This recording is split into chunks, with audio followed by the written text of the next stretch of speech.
$65 billion. Let me say that again. $65 billion. That is not the GDP of a small country. That is what one man stole from his closest friends, his family, his investors, and everyone who trusted him. He took their retirement savings, their children's tuition money, their charitable foundations, their entire net worth, and here is the truly insane part.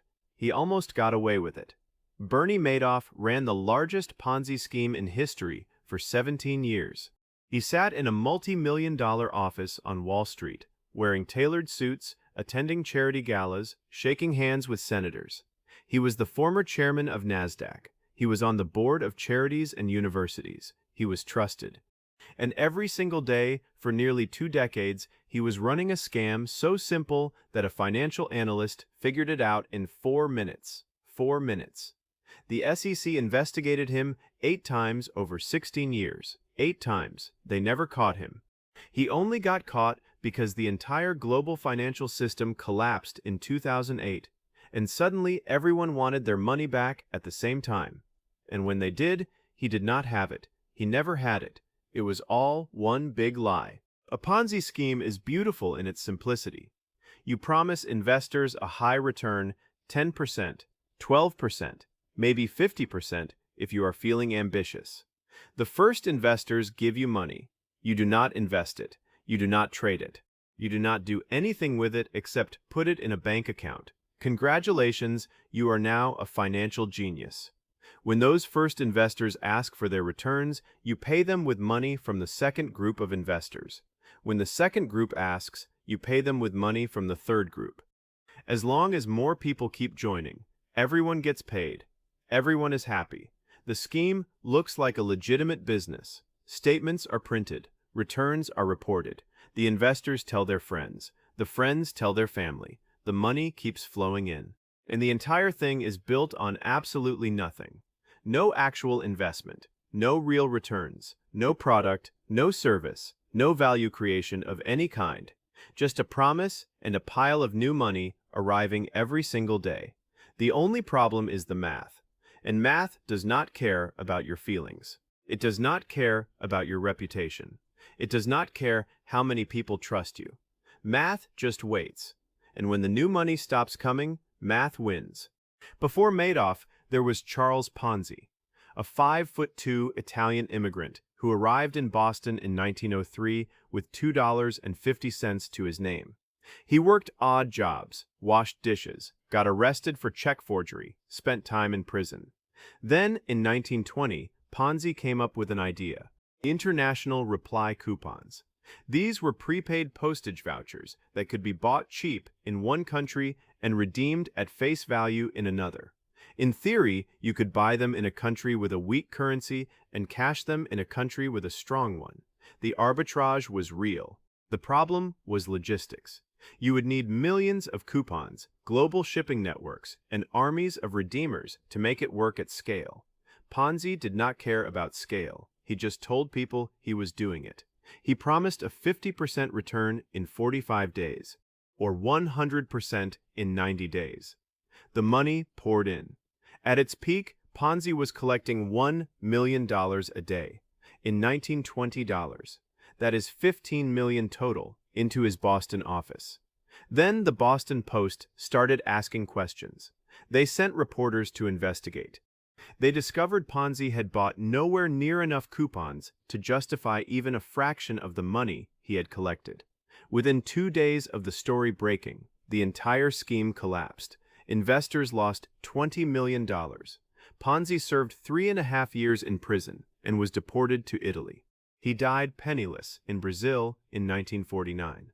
But his name lived on forever. Here is why every Ponzi scheme collapses. It is not greed. It is not regulators. It is not the FBI. It is math. Pure, cold, unfeeling math. If you run a Ponzi scheme that promises 10% annual returns, and you have $100 million under management, you need $10 million in new money every single year just to pay your existing investors. That is doable. But as the scheme grows, the numbers get terrifying. At $1 billion, you need $100 million in new money every year. At 10 billion, you need 1 billion. At 65 billion, like Madoff, you need 6.5 billion in new money every single year, just to keep the existing investors from asking questions. Ponzi schemes follow exponential growth curves, and exponential growth always outpaces the available supply of humans with money to invest. At some point, you run out of new people. In Madoff's case, that day came in December 2008, when he faced $7 billion in redemption requests. He did not have it. He never had it. The exponential curve hit the wall. Bernie Madoff was not some shady character operating out of a strip mall. He built a legitimate market-making firm in 1960 that grew into the sixth largest on Wall Street. By 2008, Madoff Securities was handling 9% of all New York Stock Exchange trade volume. He was the chairman of NASDAQ. He served on the board of the Securities Industry Association. He was a philanthropist, a university board member, a titan of finance. And hidden inside his legitimate empire was a secret wealth management business. He told investors he used a strategy called split strike conversion. Buy blue-chip stocks, hedge with options, protect against downside. It sounded sophisticated, it sounded safe, and for 17 years, his statements showed consistent 10 to 12% annual returns. Not a single down year, not one. In a market that crashes every few years, Madoff never had a bad month. That alone should have been a red flag. But when you are making money, you do not ask questions. You tell your friends you invest more. The mechanics were almost laughably simple. Investors wrote checks to Madoff. He deposited them into a Chase bank account. When investors asked for statements, his staff fabricated trades that never happened.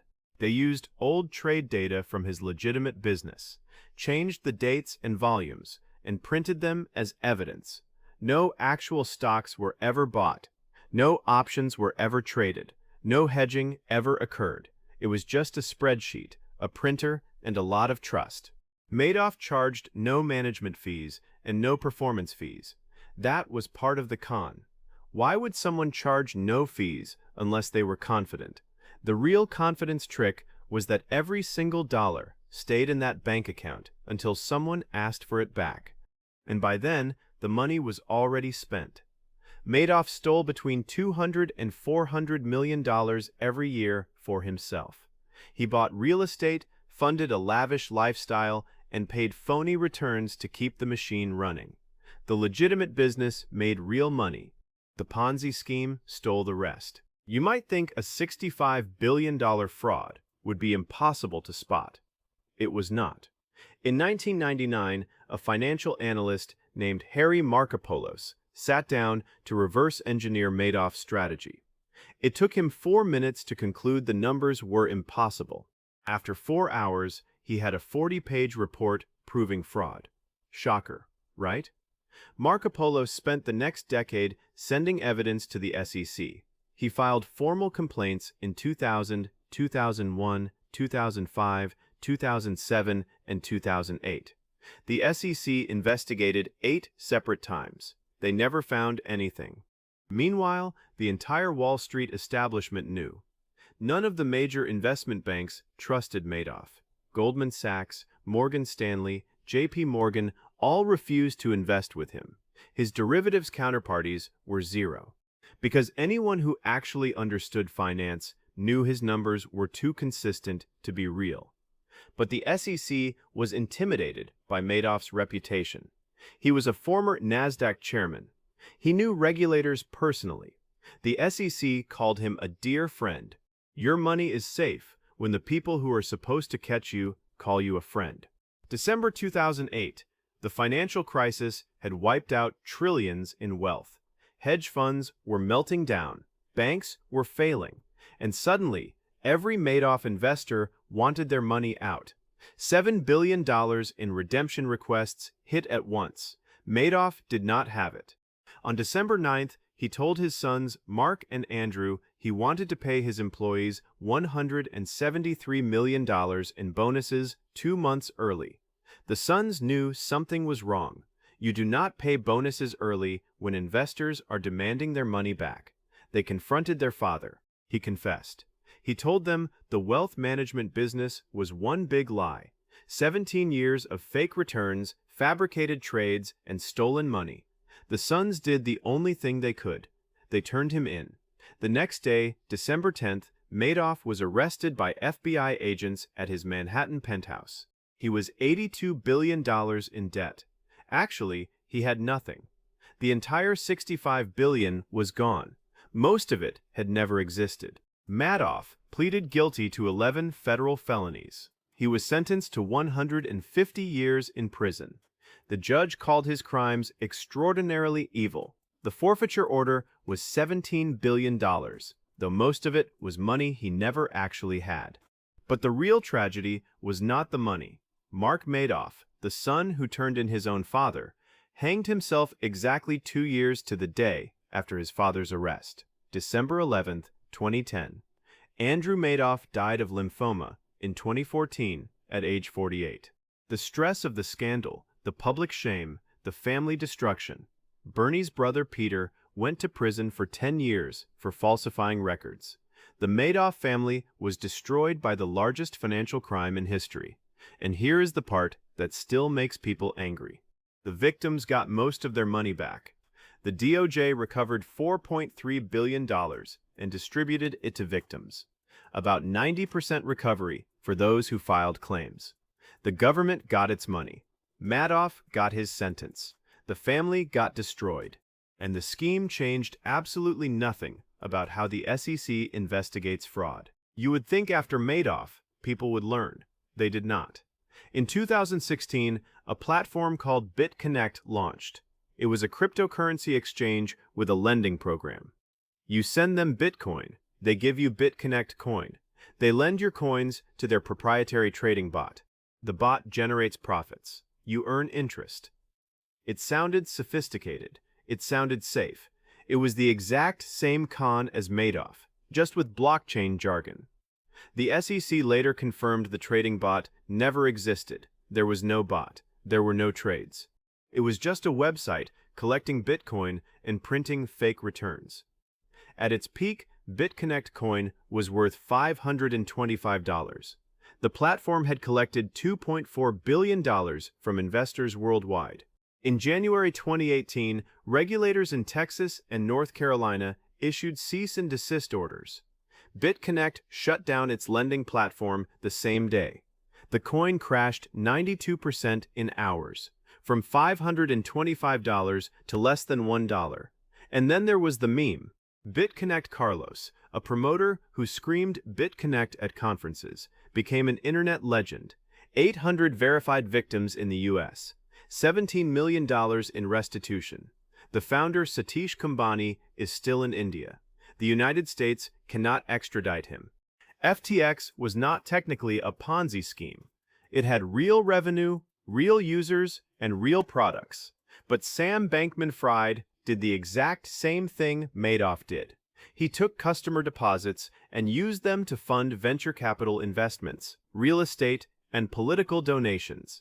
His trading firm Alameda Research had a secret, unlimited credit line from FTX. When the crypto market crashed in 2022 and customers tried to withdraw, $8 billion was missing. The Ponzi mechanics are always the same. Create an illusion of legitimate business. Take customer money. Use it for personal gain. When people ask for it back, pretend you have it. When they insist, collapse. FTX, BitConnect, Madoff, Ponzi. Different decades, different technology, different dollar amounts, the same lie, and the victims always lose.